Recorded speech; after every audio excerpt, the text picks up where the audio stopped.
Hello and welcome to Let's Talk Rugby Club Ownership. I am Paul, the guy behind Driving More, and please feel free to make any comments or questions during the video.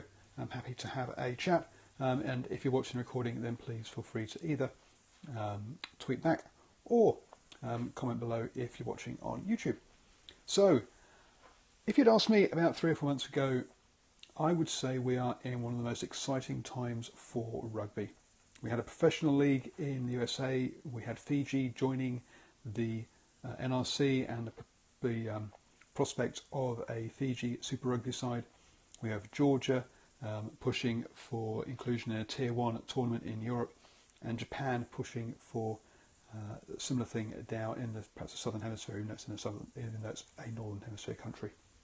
So there were a lot of things positive along with the growth of the game in Europe as well. So what's kind of dulled my view recently has been the administration side of things around a bunch of these issues. So today I want to talk about club ownership, obviously off the back of the Stad and Racing merger proposal. And then over the next few days, tomorrow I want to talk about the Super Rugby format, and then talk about the global season after that, and then also maybe talk about things like management and directors of rugby and stuff getting fired mid-season. So that's the way we're going to go over the next 3 or 4 days of these videos. But first up, let's talk about the rugby. Let's talk about rugby club ownership. So we obviously have Racing and Stade Francais have come together and announced that they want to merge at the end of this season. This shouldn't really become too much of a surprise. Paris isn't a sports city; it only has one top-level football club. Neither side have really ever been able to generate big, consistent crowds. Stade Francais have tried all sorts of things, such as Cirque du Soleil style shows prior to games. And we've seen some of the most inventive or horrible, depending on your view, jerseys over the years from them as they try and generate more interest and generate more crowds there. It's not also the first club in France, or first 2 clubs in France, to talk about mergers. There's been talk about it at lower levels. And that's got to start opening some question marks around the financial state of the game and how sustainable it really is in France. We're looking at the high salaries. Their wage cap is around about twice that of the English teams, and that is higher than the Pro 12 teams. So, and significantly higher than the Pro 12 teams. So you can see that they are some of the highest wages in rugby there, perhaps only challenged by some of the Japanese teams. So, but at least it looks, from my knowledge anyway, their TV deals and stuff are on a fairly solid basis. And viewing figures are good. The next one, club ownership piece that's been going around is the takeover of Gloucester. Now that's the owner of Montpellier is the person who's trying to buy that, and that leads to all sorts of conflicts of interest issues if they were to both make the same competitions in Europe, and how would that be handled? As a Gloucester, if you're a Gloucester supporter, I can't imagine you'd be wanting to turn down Champions Cup places. If Montpellier are in it and go into the Challenge Cup, for example. So personally, I think that's a one that I would like to see not allowed, having joint ownership of 2 clubs in that.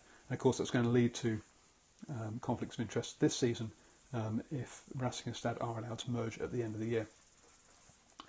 Luckily, for the Gloucester one, that does appear to be getting some scrutiny, and there is by both the English, the French, and also the European one. More Love Podcast states, Stad players on strike.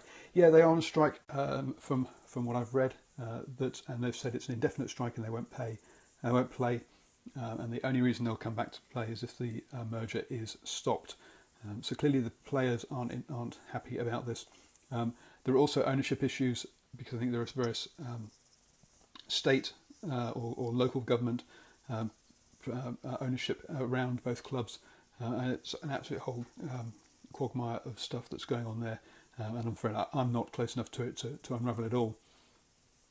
But I don't. But neither club appear to be on a financial footing that is long term. Stad apparently has been up for sale for quite some time now because it is loss making.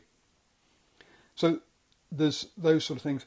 They also going back to the Gloucester one, the lack of competing buyers that you have to go for someone who already owns a club is a bit worrying as well. I have heard that there is lots of interest in people buying into Aviva Premiership or Rugby Championship clubs, but that doesn't seem to be the case here. That took a while for that one to take over. Now, if you look at other clubs, Wasps nearly went bust recently, and also London Welsh have gone under. So there are question marks around the sustainability of this. And when you think, listening to the Green and Gold podcast, they made a good point that actually the TV revenues for Super Rugby are being driven by a battle between Sky and BT for the TV market in the UK. So are the TV revenues at the moment inflated because of that battle rather than actually their true value? If that's true, then we could be seeing some problems down the line for Aviva Premiership teams and their finances. When you can only consider that Exeter, Leicester, Saints, and I think actually Gloucester are the only ones that actually turn a profit. All the other clubs in the Aviva Premiership make a loss at the moment. So there are concerns about that and about the people who want to own Aviva Premierships. The other side of it is also when we do get people in, are they the people that actually we want? There are a couple of people in there who are owners who are rugby mad, which is great, but they're used to being the boss. And this leads to infighting when it comes to the Aviva Premiership. All the clubs don't have the same views and direction they want to go in, and they don't have a consistent voice, and does lead them to fighting. Some clubs fighting with the Aviva Premiership. Remember when we were talking about salary cap issues, there was talk of legal action.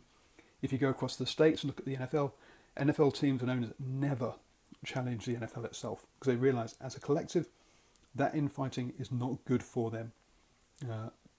And so if the NFL pass down a punishment, it is adhered to straight away and it doesn't go to the courts because it's bad business for everybody if that happens. And we don't get that understanding, and I think we don't have that strong administration in the rugby game at the moment.